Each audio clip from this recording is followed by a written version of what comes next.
Hi everybody, it's me, Beth Maitland, and I'm in the Slow Stitching Nook at Drama Queen Bee Quilt Studio, and I want to talk to you today about starting your project. Starting any slow stitching project requires a base. So we're going to talk about my favorites and some alternatives, what everybody else is doing and what you might want to do too, and then you can make your own decision.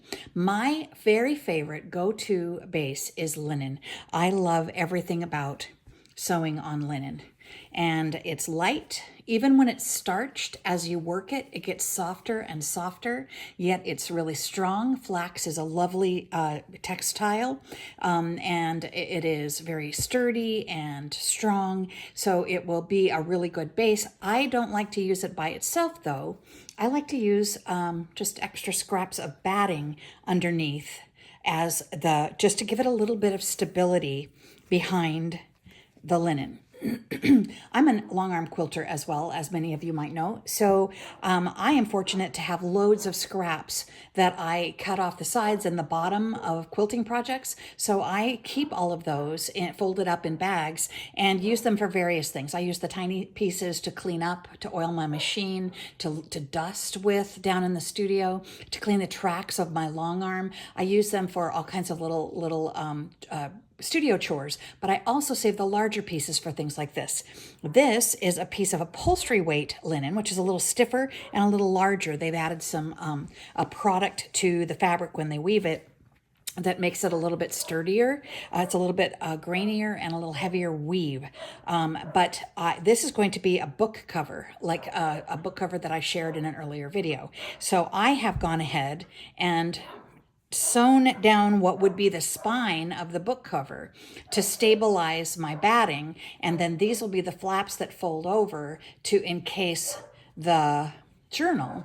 But in the meantime, that gives you an idea of a great place to start and a great canvas to start piecing your collage, your embroideries, your lace, your bits, your bobs. So I have sewn that down. I will probably stabilize around the outside with just a running stitch to get started, but all of sewing on all of the bits and pieces that you add help to stabilize the layers and give you a really firm foundation that gives it some body and some fluffiness in between the stitching. Linen is my go-to. Look at this ochre linen I found, this burnt gold. I'm so excited to get started. That'll be a needlebook and that'll be a journal cover. And again, each of them, I have cut just some batting. That's my favorite. You're going to find your favorite. And let's look at some other options. This is toweling. It's like Osnaburg cloth. It's very frayable, and you always tear this stuff. Maybe you're a tidy sewer and you like to have everything with enclosed seams. But in my journey of this process, I love the look of vintage, torn, used, repurposed, recycled. So this is a piece of 100% cotton, very kind of heavyweight, heavy woven, what would be close to Osnaburg cloth, but this was called toweling. And again, I've got a piece of batting set up, and this will be a base for something else. Then when I'm long arming and I have a little bit of stuff, a little bit of backing fabric left over at the bottom of a project, I will often just throw a piece of linen on top. And this is just a meandering stitch. There's batting already mounted on the long arm. So I've got my light pink fabric was the backing for a baby quilt I worked on from my friend Stacy. And then I just threw on some linen on top and just did some meandering to kind of to get them all sewn together, and then I cut them off, and I'll use this as a base for some other projects. You can use these to make tote bags, pillows, all kinds of things, but these were specifically to try to use with a little bit of texture in the background for my slow stitching projects. And I'll give you an example of that right here. This is a vessel I am making, and it was a piece this wide. It was a little bit longer than this piece because I chopped this off to make the bottom, the circle for the bottom of it. And this is going to hold my big skeins, my round skeins of pearl cotton. So I laid that flat and sewed on all kinds of bits and bobs. There's a yo-yo, there's some vintage embroidery cut out, there's some embroidery I haven't quite finished, some lace I sewed on, all kinds of little collaged pieces of fabrics that I liked the texture of. Here I've done French knots in the print of a fabric, sewn on a piece and blended them all together with some embroideries. There's some X's, and all across the top I've turned over pieces of fabric to sort of make a top, sort of almost like piping, and I've done a blanket stitch around the very top. And then to make the sides connected, I just did blanket stitching to connect them, and then I am starting the bottom and will blanket stitch all the way around the bottom to make my container. This is a vessel that I'm making, and this is exactly this. You see the pink inside, you see the linen outside. This was just a chunk of this. So everywhere in between the embroidery, a little bit of texture shows through, and it's not as good as sewing on an actual piece of vintage quilt or something, but you do in between see peekaboos of texture. So it's not just a flat surface, which I really, really like the look of. So that is another way I use linen and scraps and the end pieces of my long arming projects. In addition, a girlfriend of mine had it is not vintage, it was purchased, Battenberg bed skirt.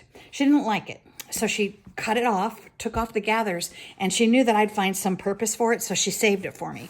And look at that pretty edging. Somewhere, this is going to be a beautiful base for something. Maybe a Husif, housewife. That's a sewing kit that is the big slow stitching rage right now. It's basically a roll up kit that with pockets that hold all of your sewing utensils, threads, needles, scissors, all of the things that you need that roll up like this. And it was from the Civil War period.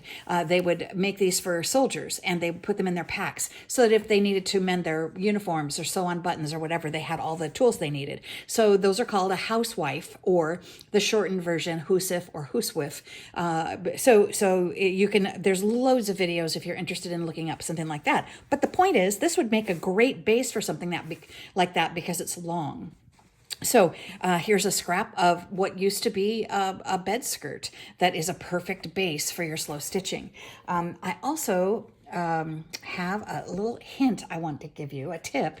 I don't live any place where things are old, and I also don't live where it's very cold. So I can't go to a thrift shop or an antique fair mall or a antique store. There's nothing around here where I find a lot of old quilts or old doilies or old needlepoint or cross stitch or embroidered linens like pillowcases and the like. So I need to apply myself to find bases for the background of my projects that simulate the look of something old, and then I can collect, when I'm able to, the things that go on top.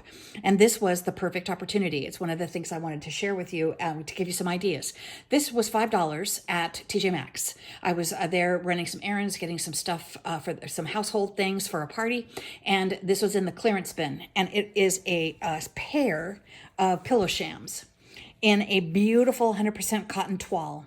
This is sort of a taupey background, a slightly greeny gray, very kind of faded. The back of it is mattress ticking fabric. It's already quilted. Although this is polyester, which is not ideal, the batting, it certainly isn't going to hurt anything. And this is the fabric that I used for the base of my vessel. The bowl I showed you in a different video I made one for my daughter and one for myself.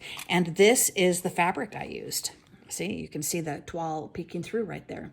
And what the advantage of this is, first of all, it was very cheap, $5 for two very large folds of this, two shams. Will make a whole lot of needle books or journal covers or a pillow base, whatever I decide to do with it. It can also be made to look even older by tea dyeing or coffee dyeing.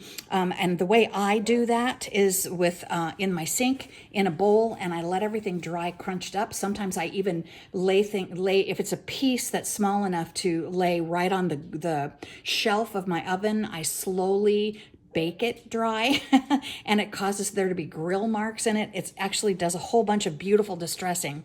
That might be the content for another video at some time in the future, but there's lots of ways to turn something that might be too white for you into a much more patinaed, sepia toned fabric base with a little bit of coffee or tea.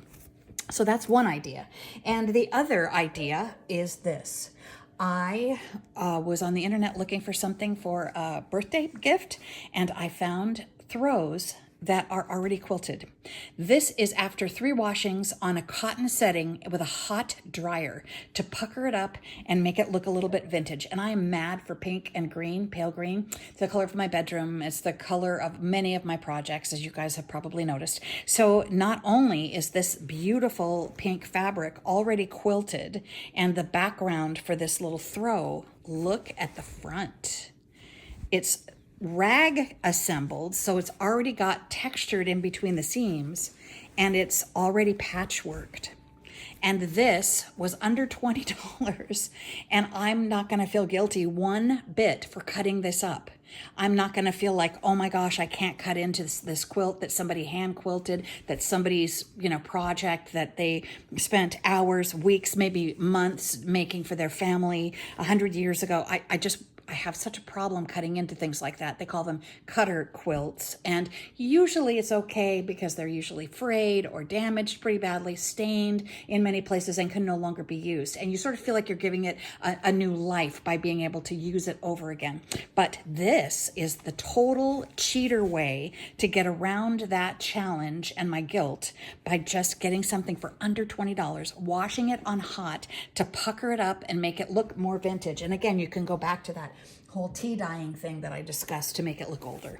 So this was my second purchase under $20. That is also a fantastic idea. This is a matelassé throw, and it's 100% cotton. And when it came, it was perfectly smooth. And I thought, oh, this is never going to do. It was, and the threads are polyester, so they were a little bit shiny, and I could even see the gloss of the threads in between. And I thought, oh, this is terrible. I washed it with that pink quilt 3 times on cotton heat, high heat, and dried it on high heat in the dryer. And now it's all puckery and puffed up and exactly what I wanted. So this will be a fantastic thing to cut bits out of. And for under $20, I have no guilt. So those are a couple of ideas I had that might get you started on finding good bases for making your beautiful slow stitching projects. Here's our linen making a return. And here's the pink linen that you saw at the very beginning of the video.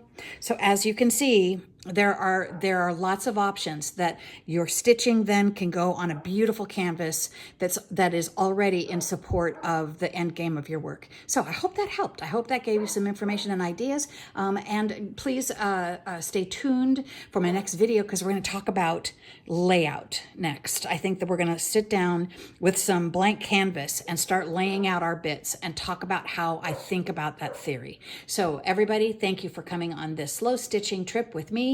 It's Beth Maitland at Drama Queen Bee Quilts, and we'll see you again with something new.